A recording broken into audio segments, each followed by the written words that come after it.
Hey there, I'm on my way to Harrisburg to a legislative briefing that they're calling Beagles and Bagels, and I'm going to see what it's all about. There's a Senate bill and some House bills that they are looking to pass about experimentation and testing on animals and the torture that goes along with that.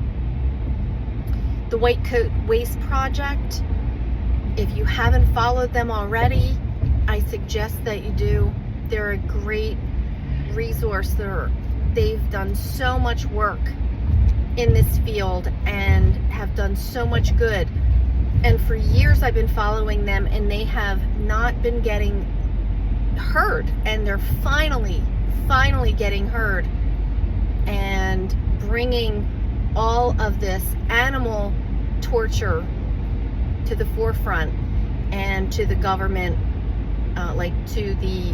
there's hearings, and the word's just getting out. So I am so happy about that, and we need to get that stopped.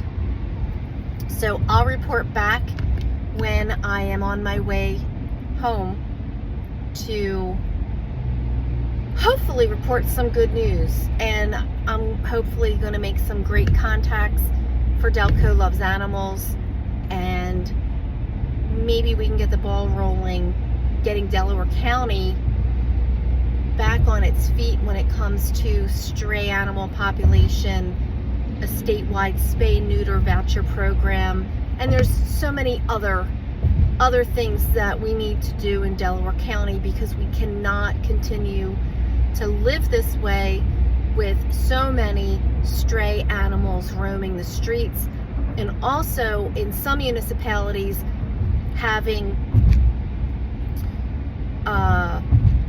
ordinances that state that it is unlawful to feed stray animals, and it's also unlawful to allow your pets to roam.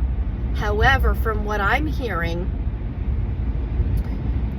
these municipalities that have these ordinances are not enforcing the animals roaming, but they're enforcing the ordinance that says you can't feed stray animals. Well, if an animal, a dog or a cat, was living in a home and is domesticated and they are put out on the street, they don't know how to fend for themselves. They're a domesticated animal. They're not a wild animal. So we have to do something about those ordinances as well. And TNR, trap, neuter, release. We need to get more of that done and get the laws straightened out where that's concerned as well. So there's a lot of work to be done, and we need a permanent solution, not just a cover-up, not just a Band-Aid, but we need this all to get done. And that's what we're doing through Delco Loves Animals. We're doing all the behind-the-scene work.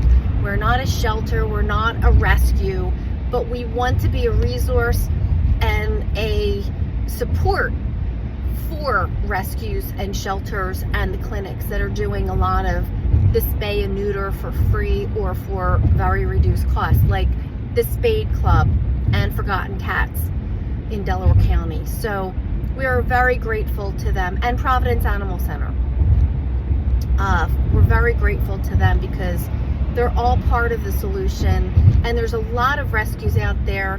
We need to help them. We need to help them stay afloat and keep them going, because from what I'm also hearing, I don't know what's going on, but the Department of Agriculture has a department called Dog Law Enforcement, and they're just making it very difficult. Lots of red tape and bureaucracy that needs to go away, because it's like looking at a loan. I used to be an underwriter, so looking at a loan, do you look at the loan to try to look for the good and approve it, or do you go into that loan and say, let's see how we can deny it? And that's what's going on with this Department of Dog Law Enforcement that I'm hearing.